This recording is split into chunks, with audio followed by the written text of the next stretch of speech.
अस्सलाम वालेकुम। सीखो सब कुछ में खुश आमदीद। दोस्तों, आज हम सीखेंगे कि हम किस तरह फाइंड और सम करवा सकते हैं लार्जेस्ट नंबर को माइक्रोसॉफ्ट एक्सेल में। इस वक्त हमारे पास आइटम और क्वांटिटी दी हुई है।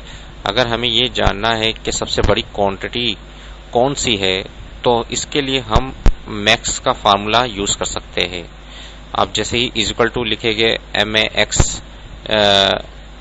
आप टाइप कर दीजिए, जो कि मैक्सिमम वैल्यू होता है। तो आप जो भी रेंज है उसको सिलेक्ट कर जैसे ही इंटर करेंगे तो आपके पास एक लार्जेस्ट वैल्यू आ गई मैक्स फार्मूले के थ्रू।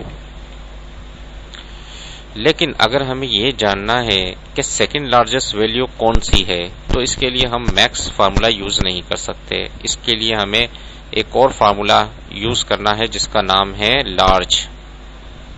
आइए इसको यूज कर देखते हैं।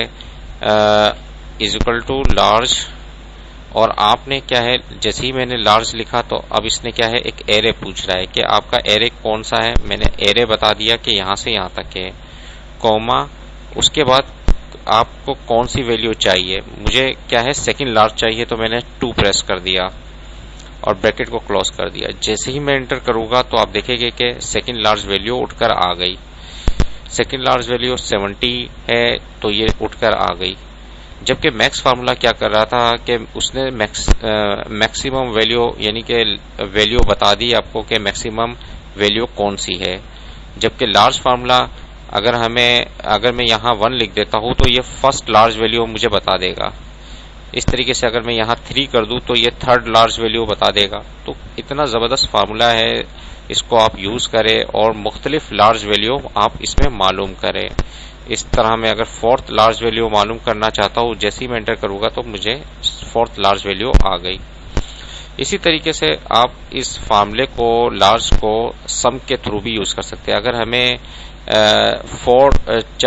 अगर हमारे पास 3 ऐसी वैल्यू है, लार्ज वैल्यू है, उनको अगर हमें सम करवाना है तो वो भी हम करवा सकते हैं। आइए इसको यूज कर देख लेते हैं। मैंने इसमें सम लिखा और जैसे ही मैं ब्रैकेट को ऑन करूंगा तो ये मुझसे पूछ रहा है कि सम क्या करवाना है। तो हमें क्या है, एक लार्ज का फार्मूला यूज करना है। जैसे ही मैंने लार्ज लिखा और टैब की प्रेस करूंगा तो ये मुझसे एरे पूछेगा।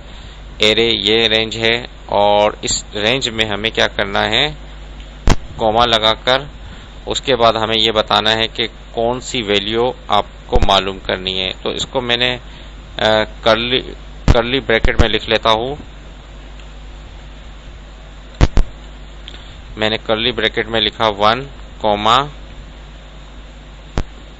2, 3, यानी कि 3 लार्जेस्ट वैल्यू मुझे चाहिए और ब्रैकेट को क्लोज करा दिया। इस तरीके से आप 2 बार ब्रैकेट को और क्लोज करवा दें ताकि ये भी बंद हो जाए।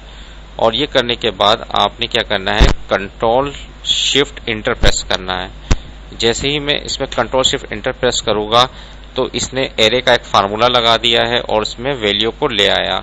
आइए देखते हैं कि हमारे पास जो 3 लार्ज वैल्यू है वो कौन कौन सी है, क्या इसका टोटल सही है। फर्स्ट वैल्यू जो लार्ज है वो 80 है और सेकंड जो है वो 70 है और थर्ड जो है 60 है। अगर हम इसको सम करेंगे, ऑल्ट आप इक्वल टू प्रेस कर दे और जैसे ही इंटर करेंगे तो आपको पता चल जाएगा कि इसने इन 3 लार्ज वैल्यू को सम किया है।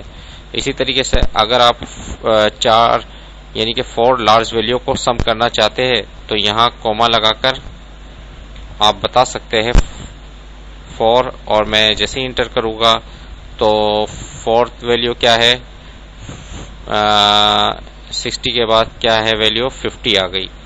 तो 50 में जैसे ही इंटर करूंगा तो आपको पता चल जाएगा 260 है और यहाँ 260 आया। तो इस तरीके से लार्ज फार्मूले के जरिए हम सम भी करवा सकते हैं लार्जेस्ट वैल्यू को। तो देखिए दोस्तों, इन फार्मूले को आप अपनी वर्कशीट में यूज करें, जो कि आपकी काफी कारआमद होगी।